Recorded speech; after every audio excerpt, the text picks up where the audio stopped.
আজ সকাল থেকেই বাড়িতে হইচই। রূপাকে দেখতে আসছে ছেলের বাড়ির থেকে। বাবা সেই মানিকতলা বাজারে গিয়ে খুঁজে খুঁজে ইলিশ মাছ এনেছে। মেয়ের থেকে শুনেছে হবু জামাই নাকি ইলিশ খেতে খুব পছন্দ করে। মা কাকিমা সবাই মিলে রান্না বান্না করছে। রূপারও সারাদিন মন বসেনি কিছুতে। মাস দুয়েক আগে তথাগতর সঙ্গে আলাপ। পড়াশোনাটা খুব বেশি করেনি রূপা, তাই অনেকেই পেছিয়ে যাচ্ছিল। ও মনে প্রাণে নাচটা আপন করে নিয়েছে। ওর সুখ দুঃখ সবের সাথী ওর নাচ। তাই তথাগত যখন বলল যে ও চাইলে বিয়ের পর নাচটা চালিয়ে যেতে পারে, তাই রূপার ওকে পছন্দ হয়ে গিয়েছিল। তথাগত ব্যাংকে চাকরি করে, দেখতেও ভালো। জামাইয়ের মধ্যে যা খুঁজেছিলেন সবই পেয়েছেন রূপার বাবা। নিজেদের মধ্যে অনেক কথাই হয়েছে, তবে ওদের বাড়ি থেকে আজই প্রথম দেখতে আসছে। যদিও ফোনে কথা হয়েছে ওর বাবা মার সাথে, তাদেরও মত আছে আজ একেবারে দিন পাকা করে যাবেন। বিকেল থেকে সাজগোজ শুরু হয়ে গেছে। সবাইকে দেখে ওরও খুব চিন্তা হচ্ছে। তথাগত বেরিয়ে এসএমএস করে দিয়েছে, লিখেছে can not wait to see you. এসএমএসটা দেখে মনটা শান্ত হলো। ও অকারণেই ভয় পাচ্ছে। যথাসময়ে তথাগত আর ওর বাবা মা এসে গেলেন। কিছুক্ষণ বাদেই রূপার ডাক পড়ল। হাত পা কিরকম ঠান্ডা হয়ে আসছে। তথাগতর মা পাশে বসালেন, আদর করে বললেন, শোনো, তুমি আমার বৌমা নয়, মেয়ে হয়ে থাকবে। কিছুক্ষণ পর রূপার বাবা বললেন, তাহলে বিয়ের দিনটা পাকা করে নি। হ্যাঁ নিশ্চয়ই, কিন্তু তার আগে একটা কথা ছিল। দেখুন, আপনারও একটা মেয়ে আর আমারও একটাই ছেলে, ওদের জন্যই তো সব কিছু। আমার ছেলের নামে একটা দোকান দেখেছি, ওর বাবা এখন চালাবে, পরে ও দেখবে।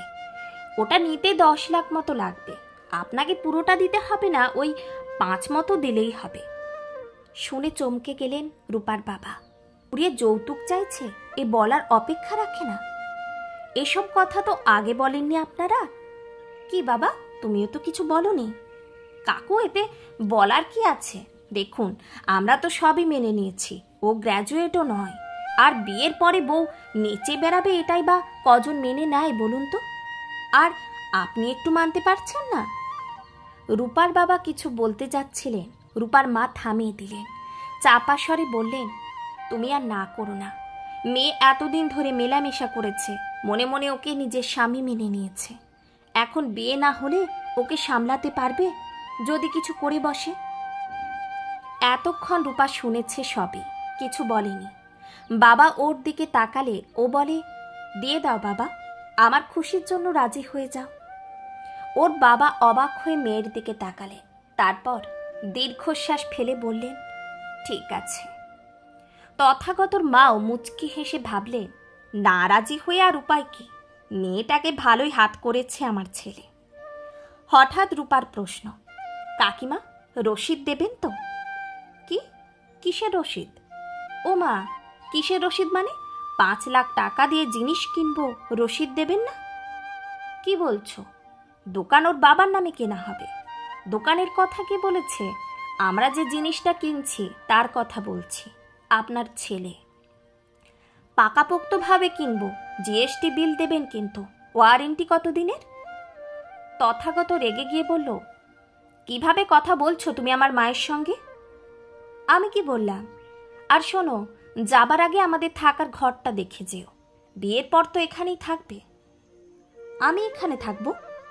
এটা বলার কি আছে? তুমি কোনোদিন এত দামি জিনিস কিনে সেটাকে দোকানে রেখে আসো? তুমি আমায় অপমান করছো। মোটেই না, আমি তা পারি। আর কাকিমা, আপনি একদম চিন্তা করবেন না। আপনার ছেলে আমার মা বাবার কাছে জামাই নয়, ছেলে হয়েই থাকবে।